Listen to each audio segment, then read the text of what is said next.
9 అయింది. పదకొండున్నర అయింది. ఇంకా రాడేర్రా వాడు.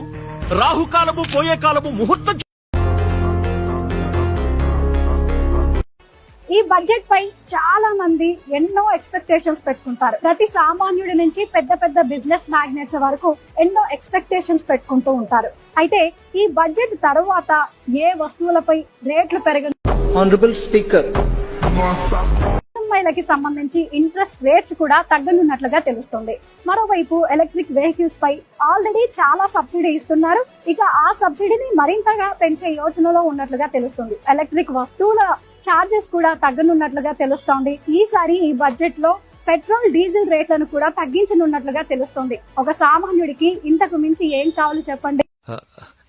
Yeah. Our economic planning has to be more innovative. GDP is showing constant growth. But what about sustainability, environmental constraints, and appropriate